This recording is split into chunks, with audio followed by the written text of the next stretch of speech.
Bonjour, voici le 17e numéro de la revue de la semaine.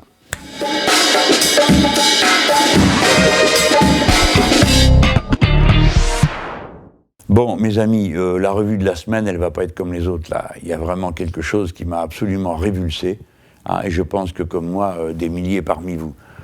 C'est ce qui est arrivé à Théo, puisqu'on met que son prénom, à Aulnay-sous-Bois. Et véritablement, on a le cœur soulevé de dégoût d'apprendre comment il a été traité. Et le pire du pire, c'est que c'était quelqu'un qui passait, qui n'avait rien à voir avec les problèmes qui justifiaient la présence à ce moment-là de la police. Il a été traité d'une manière ignoble. Mais par qui a-t-il été traité d'une manière ignoble? Par les policiers qui ont fait un contrôle d'identité. Et clairement, l'acte qui a été commis contre lui est un acte de torture, d'accord? C'est un crime. C'est un viol, mais dans l'essence même du viol, c'est-à-dire acte de torture. Hein. Ça n'a rien de sexuel, cette histoire. C'est un viol, c'est un acte de torture, ça n'a rien de sexuel. Et c'est absolument infâme. Et je crois qu'il y a une chose qui me choque, il y a la douleur de ce qui arrive à cet homme, et la compassion qu'on a pour lui, la solidarité qu'on veut avoir avec sa famille. Mais il y a surtout l'indignation qu'on a, parce que nous, c'est pas l'idée qu'on se fait de la police. Donc maintenant, je dis, il faut expulser de la police les tortureurs, ceux-là. Hein. C'est pas simplement dire on va voir, non, on les met dehors, ils n'ont rien à faire là-dedans. La police républicaine ne peut pas avoir de telles pratiques. Ça ne peut pas être simplement un dérapage. Non, je ne le crois pas. D'ailleurs, je commence à trouver que ce genre d'incident a tendance à se répéter. Je me demande s'il n'y a pas des gens qui sont animés par d'autres motivations que des motivations de police ou d'une compréhension tout à fait malsaine du métier de policier, et si c'est pas par idéologie qu'ils pratiquent de cette manière-là, parce que ça commence vraiment à bien faire, et à beaucoup faire. Donc moi je demande que le gouvernement expulse de la police ces personnes. Et puis je demande aux policiers, parce que la police, je pense, peut-être que vous allez me dire que je suis naïf, mais je ne le crois pas. La police française a un fondement républicain très profond. Eh bien, je dis maintenant, les policiers, vous devez faire entendre votre voix. Parce que je suis très choqué de voir, quand il y a un acte comme celui-là, qu'on voit monter en ligne aussitôt des gens pour dire « Ah non, c'est de la malveillance de mettre en cause les policiers ». Non, c'est insupportable, c'est intolérable. Et je vois bien le côté provocation, hein. Je ne sors pas de l'œuf. Je vois bien le côté provocateur qu'a ce type de comportement pour essayer d'embraser tout. Eh bien, nous voulons la justice. Nous voulons que soient punis ceux qui se sont rendus coupables. Nous voulons que soient punis ceux qui se sont rendus coupables de tels actes. Mais moi, je dis, il faut les mettre dehors. La police nationale, la police républicaine n'a rien à voir avec ce type d'individu. Et évidemment, je dis toute ma compassion à Théo et à sa famille. Et à vous autres tous, je vous dis, réfléchissez bien à ce qui se passe. Essayez de bien démonter les mécanismes à l'œuvre. Quand même, c'est bizarre tout ça. Bon, mon deuxième sujet, si on arrive à contenir la colère qu'on a en soi quand on commence à évoquer un sujet comme celui de Théo, c'est une autre raison de ne pas être content. C'est ce qui se passe en ce moment à Mayotte. Vous ne devez pas le savoir, mais Mayotte est un département français dans l'océan Indien. Les Mahorais font face à une crise absolument terrible de l'eau. C'est-à-dire, il n'y a plus d'eau. Il y a des communes où il n'y a plus d'eau potable accessible plusieurs jours par semaine. Alors, c'est lié évidemment aux conditions climatiques. Hein. Donc, c'est un des effets du changement climatique pour cette île. Donc, vous voyez, on commence à entrer dans une série d'événements qui ont à voir avec le changement climatique. Mais c'est aussi lié à autre chose, c'est la gestion par une compagnie de l'eau. Et ça, vous comprenez, ça fait la deuxième fois que je vois ça. Parce que quand je suis allé en Guadeloupe, il y avait la même situation de crise de l'eau, et les gens étaient révoltés. Naturellement, ils n'en parlent pas trop parce qu'ils sont gênés de dire « j'ai pas l'eau à la maison ». Mais en Guadeloupe aussi, il y a un problème qui est lié à la mauvaise gestion, ou plus exactement par la gestion cupide par une compagnie privée de l'eau. Et dans ces conditions, cette compagnie a laissé se perdre toute la tuyauterie, qui est dans un état absolument déplorable. La moitié de l'eau qui circule est perdue, vous vous rendez compte? Bon. Et dans certains cas, ça va jusqu'à 70%. Donc, une nouvelle fois, ça pose le problème de qui a le droit d'exploiter et de produire, comme on dit, parce qu'il faut la produire, il faut la sortir de là où elle se trouve, l'eau, pour la mettre à la disposition des gens, donc ça s'appelle produire. Eh bien, qui a le droit de faire cette production de l'eau ? Eh bien, ça, c'est une question que j'aimerais mettre dans la campagne présidentielle. Moi, je suis pour la propriété publique de l'eau. L'eau est un bien commun, donc ça ne peut pas être approprié de manière privée, et on n'a pas le droit de faire des bénéfices et des profits sur la production de l'eau. Tout ce qu'on a le droit de faire, c'est de reprendre dans le paiement de l'eau de quoi reconstituer la réserve et entretenir l'investissement. Point barre. Mais il n'y a aucune raison qu'une compagnie qui, en plus, est toujours dans une situation de monopole, hein, vous n'avez pas le choix, ils font ça, ils sont censés le faire en échange du fait qu'ils tiennent correctement le réseau. Et ce n'est pas le cas. Donc, j'estime que là, il faut prendre des mesures qui peuvent être la nationalisation, parce que quand c'est dans des situations extrêmes comme ça, parce qu'à chaque fois, on vient chercher les collectivités locales, puis au dernier moment, on leur amène un réseau pourri, et c'est aux gens à se cotiser entre eux pour remettre tout ça à flot.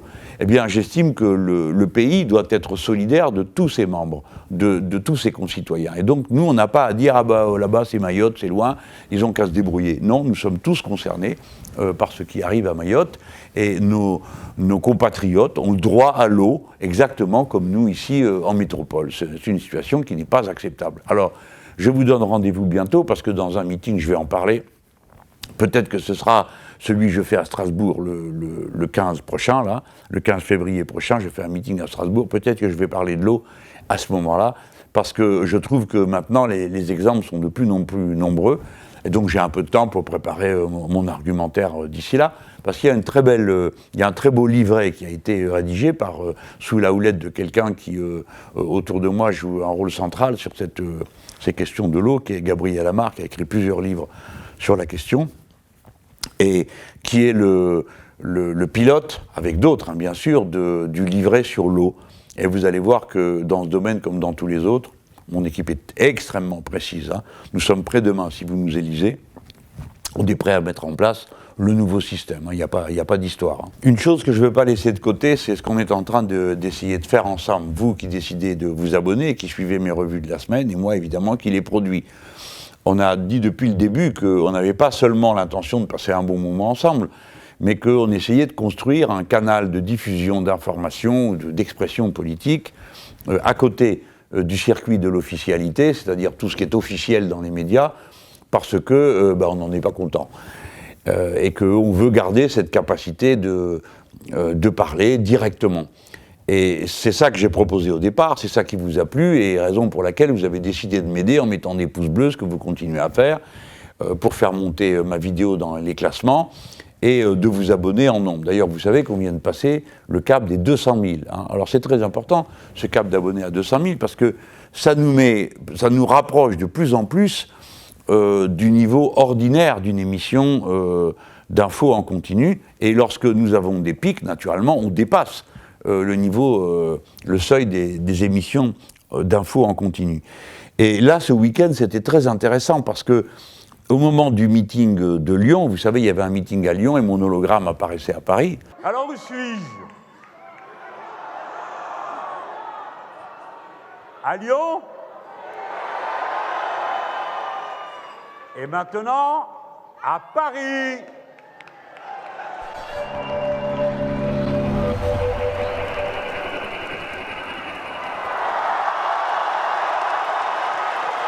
Alors ne me dites pas que vous ne le savez pas, parce que les Brésiliens le savent, les Italiens le savent, les Chinois le savent, les Anglais le savent, les Nord-Américains le savent, vu que dans leur presse, ils en ont parlé, et que maintenant, il y a un geste qui a un swag total, qui est celui-là, hein, qui est apparu dans la médiasphère. Alors, mais j'ai des amis, en plus, ils ont vraiment l'esprit marrant. À chaque fois qu'ils arrivent quelque part, ils disent « c'est moi ». Bon, c'est pour renvoyer à cette idée de l'apparition. Et quand ils s'en vont, ils disent « bon, allez, je m'en vais ». Voilà. Et donc, je faisais le meeting à Lyon. Alors, au début, toute une série de chaînes d'infos en continu. On dit « ah ben nous, on diffuse M. Mélenchon ». Alors, j'étais très content. Mais quand le meeting de Mme Le Pen a débarré, c'est-à-dire à peu près une demi-heure après moi, hein, alors là, quick, ça s'est coupé partout. Alors certains ont repris le reportage d'un bout à l'autre, donc je veux les remercier. Et les autres, ils ont fait comme ils ont voulu. Moi, c'est pas mon affaire, moi j'ai rien demandé. Mais s'ils coupent, alors beaucoup autour de moi étaient foudrage en disant oui, ça prouve que, ça montre que. Évidemment que ça prouve et que ça montre, et ballot. Mais moi je me disais, faut pas prendre les gens pour des imbéciles. Vous croyez réellement que ceux qui voient ça, ils se rendent pas compte de ce que ça veut dire? Vous croyez qu'ils voient pas qu'on arrête du Mélenchon pour refaire une bonne petite picouse de Le Pen? Bon, bien sûr que les gens se rendent compte. Et ce qui est intéressant, c'est que quand les gens se sont rendus compte, je pense à au moins une chaîne, parce que ça a été raconté par Antoine Léaumont sur sa vidéo que vous pouvez regarder. Il a dit ça sur BFM même, il est quand même gonflé le gars. Il leur a raconté, leur a dit, quand vous avez coupé, qu'est-ce que ça a donné? 15 000 personnes sont venues nous regarder sur notre chaîne YouTube. Alors, c'est très intéressant d'abord, parce que c'est quand même, on a le droit de rigoler, parce qu'ils font office de sergents recruteurs. Moi, c'est le pari que je fais. Chaque fois qu'on brutalise les gens, chaque fois qu'on les prend pour des imbéciles, chaque fois qu'on manipule une information, vous en avez, les pauvres, ils croient ce qu'on leur dit, mais vous en avez d'autres, ça les radicalise. Ils disent « Ah non, ça c'est pas supportable, cette fois-ci ça a été trop loin », alors soit il vient pour soutenir ma candidature, soit il met un pouce bleu, soit il s'abonne, enfin bref. Il marque le fait que c'est pas du bétail, quoi, que les gens ont un cerveau, ils se rendent compte de ce qu'on leur fait. Et là, ça nous fait passer dans la catégorie d'alternative à l'officialité. C'est-à-dire, vous êtes en train de regarder une chaîne officielle, puis tout d'un coup, c'est pas ce qui vous plaît, alors toc, vous récupérez le programme sur ma chaîne YouTube. Ça, je trouve que c'est un phénomène qui est intéressant. Bon, je ne dis pas qu'il est immense, c'est pas ce que je veux dire.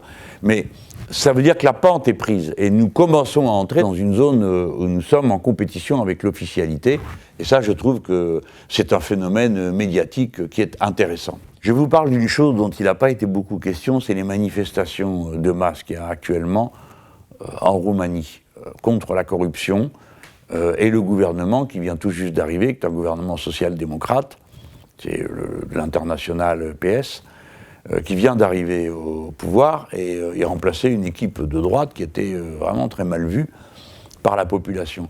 Et voilà qu'à peine le gouvernement du PS roumain est installé, qu'il fait un décret dans lequel il soulage, si j'ose dire, il relâche la pression contre la corruption et il facilite l'impunité de la corruption. Alors les gens étaient fous furieux, quoi. À moins être trahis comme ça, même pas un mois, ça leur a pas plu du tout. Et ils sont descendus dans la rue, de plus en plus nombreux, jusqu'à ce que, pour finir, après que le gouvernement ait menacé les gens de répression, déjà envoyé pas mal avec les méthodes un peu violentes que vous avez vues à Paris pendant la loi El Khomri, il est même là-bas, eh bien, le gouvernement a dit, on recule.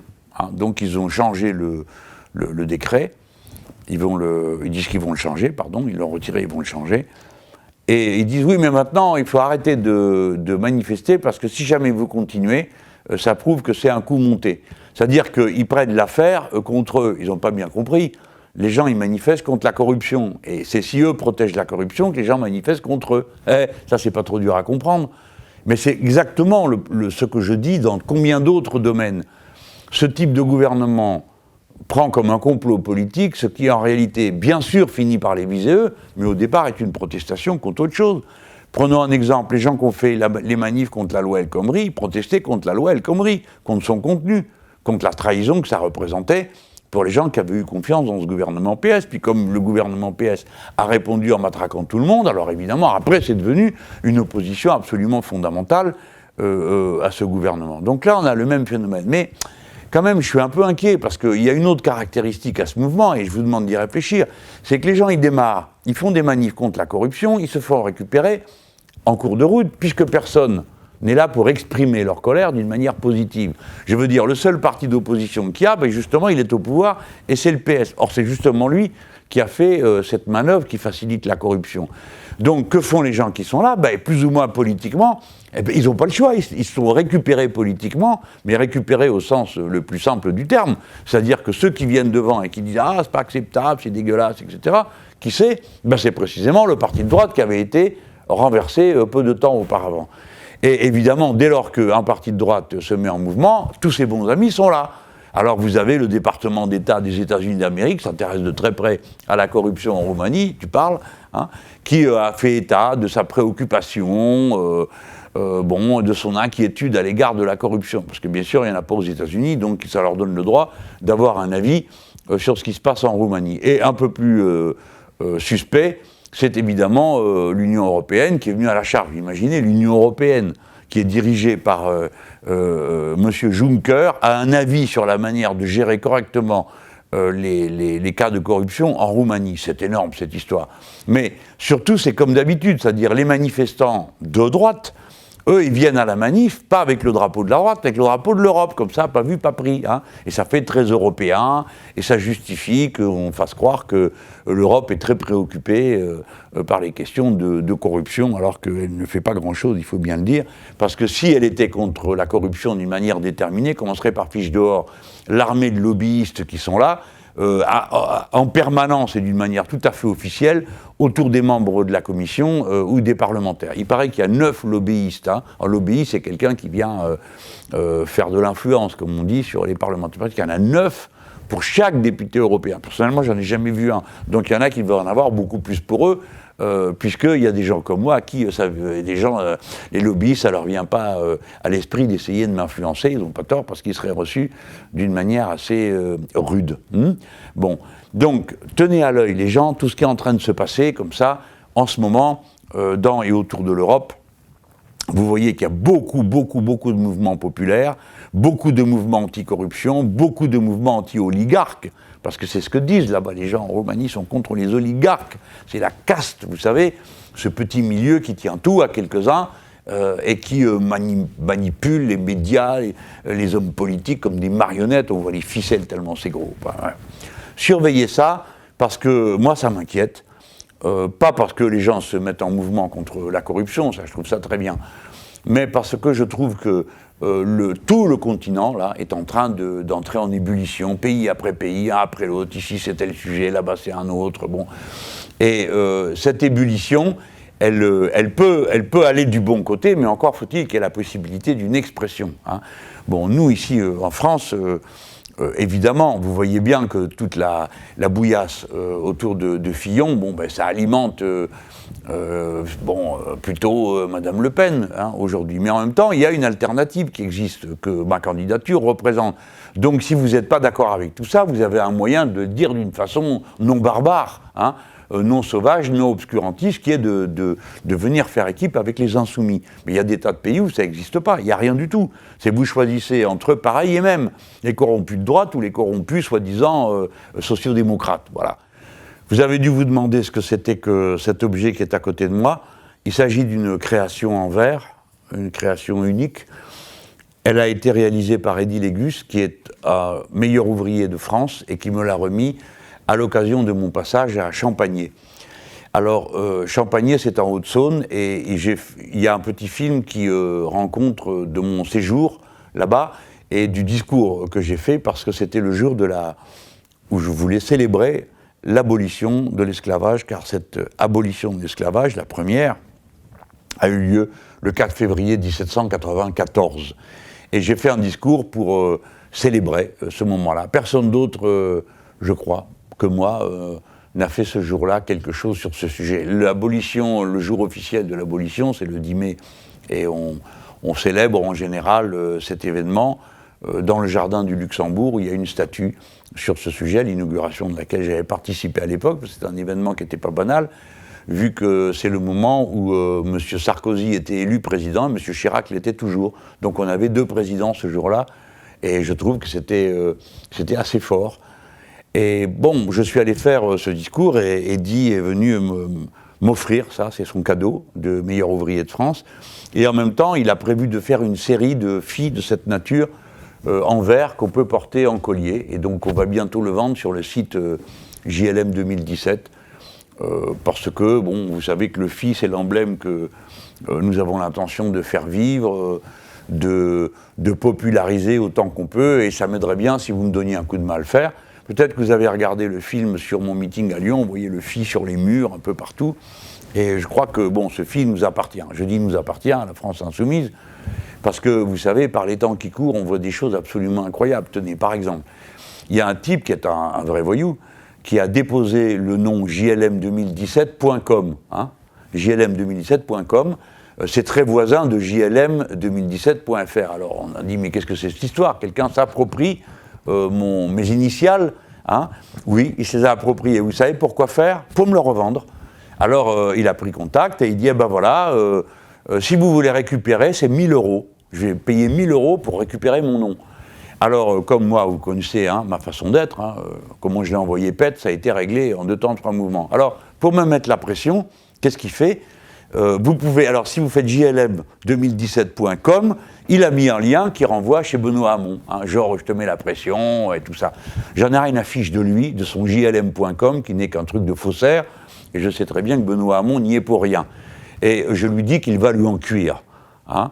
D'une manière ou d'une autre, ça va le faire. Parce que, d'abord, on va finir par trouver un moyen légal d'empêcher ce genre de banditisme, de voyou. Hein. C'est quelqu'un qui prend votre nom, qui prend votre sigle, qui prend votre travail et qui, sous la menace et la pression, essaye de vous soutirer de l'argent. C'est du chantage. Bon, enfin, c'est pas le seul. Hein. Vous verriez le nombre d'oiseaux bizarres qui multiplient ou des publications à mon égard qui racontent n'importe quoi sur ma fortune et le reste. Enfin, bon. Ça fait partie de, comment dire, du fleuve de bouillasse qui accompagne le fleuve tout court qu'on essaye de créer. Mais bon, franchement, ça énerve, hein, parce que c'est des méthodes quand même, c'est déjà assez dur de faire campagne. Et en plus, vous devez vous battre contre des choses, vous savez, mesquines. Et si vous vous battez, ça y fait de la publicité. Enfin bon, c'est ça ce qu'on appelle un piège, hein, avec des formes de harcèlement de cette nature. Vous comprenez que ça... C'est pas bon, quoi. Ça pourrit la vie de la démocratie, je crois quand même tout le monde peut le comprendre. Un peu de respect, il y a des moments où on fait une pause, non, dans les choses écœurantes. On peut faire une pause dans les méthodes de voyous. Enfin bon, il y en a, non, ils comprennent pas. Donc le gars, il veut 1 000 €, hein, voilà. Vous savez le prix de tout ça? 1 000 €. Voilà. Et maintenant, je passe aux bonnes nouvelles, hein, qui me concernent. D'abord, je voulais dire merci à tous ceux qui ont compris l'esprit mouvement France Insoumise. Que j'ai dit 100 fois, c'est pas un parti. Je redis pour la 100e fois que ça n'en est pas un, c'est un mouvement. Évidemment, pour participer au mouvement, il faut commencer d'abord par aller soutenir ma candidature en venant sur le site. Je vous signale que la semaine passée, là, qui vient de s'écouler, on a battu hors record. On a fait 14 000 signatures. Et là, par exemple, à l'heure à laquelle je vous parle, c'est lundi hein, que je fais cette revue de la semaine avec un jour de retard. On a fait quelque chose comme 5 000 signatures en l'espace de 24 heures. Donc, le mouvement, c'est le mouvement. Et après, pour que ça fonctionne, évidemment, il y a les réponses que vous faites quand on appelle à dons, par exemple, il me faut de l'argent, ou quand on fait des appels à volontaires, quand on prépare un grand événement. Ça a été le cas ce week-end. À Paris et à Lyon, dans les 2 cas, il y a eu 300 personnes qui se sont mobilisées, déclarées volontaires, pour venir encadrer les conditions matérielles de ces réunions. 600 personnes qui se mettent au service d'une action commune pendant toute une journée, et j'aime mieux vous dire qu'il n'y a pas que des choses plaisantes à faire. Hein. Des fois, quand vous retrouvez... après, chacun accepte ou n'accepte pas, mais vous trouvez à porter, à transbahuter, à faire la chaîne pour empêcher que les flux de foule tourne mal, ou garder une porte, des fois, c'est pas très drôle, hein, pendant que le meeting a lieu, vous êtes là. Mais c'est grâce à tout ça que ça fonctionne et que c'est un appui extraordinaire. Alors maintenant, l'esprit du mouvement, c'est que les gens prennent des initiatives, pas pour faire n'importe quoi, évidemment, mais les nôtres sont assez fins pour savoir quoi faire. Et parmi toutes les initiatives qui se prennent, notamment, bon, les chansons qui commencent à circuler, alors ça, bon, allez-y, hein, chacun fait sa chanson, ça circule, qui pourraient être des hymnes hein, d'insoumis, des choses à chanter, ou bien des slogans, et faites-les tourner sur Internet, parce que c'est comme ça qu'ils vont commencer sur les réseaux sociaux d'une manière générale, et puis petit à petit, bah, voilà, l'un l'autre va l'utiliser, puis on va voir ce qui se dégage de ça. Le premier, c'est le Discord insoumis, parce que ils ont mis au point des choses qui sont absolument magiques, et d'une qualité top plus. Hein.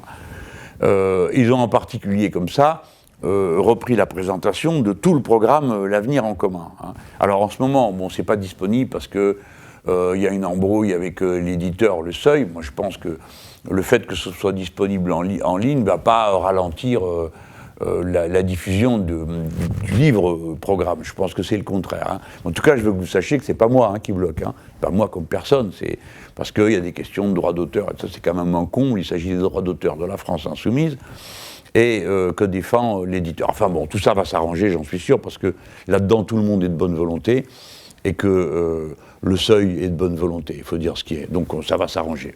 Mais enfin, voilà. Le résultat est absolument magnifique. Il y a aussi un groupe qui a fait un comparatif de programmes qui est aussi top plus, où on voit pour chacun de mes concurrents la différence entre ce que propose le programme L'Avenir en commun et son candidat et ce que propose Fillon, Macron, Le Pen, qui vous voulez. Hein.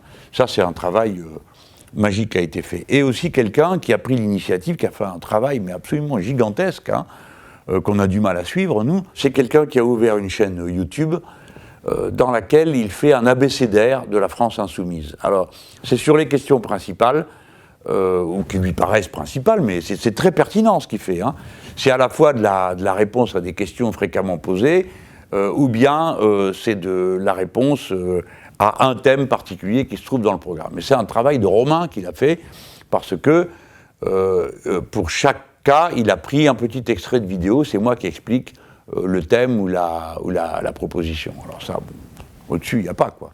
Et tout ça, c'est ça l'esprit du mouvement, c'est-à-dire chacun met à disposition du collectif ce qu'il sait faire lui-même, son talent, sa capacité à lui, son imagination. Ça, c'est formidable et c'est ma force. Vous verrez, il y aura d'autres annonces à faire. Il y en a certaines, je ne les fais pas encore parce que je me les garde dans la bonne poche. Pour le moment où je veux les faire apparaître dans la marche générale de la campagne. Parce que vous savez qu'une campagne, c'est une chose extrêmement organisée, extrêmement pensée, extrêmement calculée, hein, où on tient compte à la fois de ce qui tout d'un coup surgit dans l'actualité, et puis il y a des tendances longues hein, qu'on met en route. Pour moi, le mois de février, par exemple, c'est le mois super du programme. On va le détailler, je crois que c'est rien que cette semaine, je sais pas combien il y a 15, 20 réunions dans tout le pays qui sont tenues par les orateurs nationaux, puis après ça va commencer à monter, et l'idée est toujours la même, à enraciner pour que les gens aient bien compris ce qu'on est en train de faire, et construire une force qui soit cohérente, parce que moi je me situe dans l'hypothèse, et je me demande bien quelle autre hypothèse je pourrais avoir, où je vais gagner, et donc il va falloir réaliser tout ça. Ça ne peut pas se faire à moi tout seul. Hein. Bon, maintenant je pars prendre quelques jours de congé, comme... vous le savez, j'ai bien donné, et il faut faire une pause. Il faut savoir faire des pauses, et nous, on a organisé ici, dans l'état-major de campagne, et dans tout le premier groupe, le comité opérationnel hein, de la campagne, il va y avoir un roulement pour que les gens puissent prendre au moins chacun 3 jours de fil de repos, mais la norme, ça serait plutôt 5 jours, parce qu'il y en a qui n'ont pas dételé depuis 15 jours. Bon, moi aussi, hein, mais beaucoup d'autres, pas que moi. Bon, alors si vous aimez tout ce qui se dit sur cette chaîne et que vous avez tous bien compris à quoi ça sert maintenant de monter un média de cette nature, toc, un petit pouce bleu. Et si ça vous plaît au point d'avoir envie de nous aider, eh ben, il faut vous abonner. J'ai besoin aussi que ceux qui d'entre vous en sont d'accord mais n'y avaient pas pensé jusqu'à présent aillent sur le site jlm2017.fr pour donner leur appui et pour appuyer ma candidature et le programme La France Insoumise. Parce que ça monte bien, mais il faut que ça reste dans ce tempo croissant. Dans tous les domaines, les choses se passent bien pour l'instant, et c'est essentiellement grâce au fait que je suis entouré par tous ces gens. Hein. Ma candidature, c'est pas celle d'un type tout seul, c'est un phénomène englobant. Il y a des milliers et des milliers de gens qui font tout ça, non pas pour moi, mais parce qu'on a en commun des idées. Merci, à bientôt.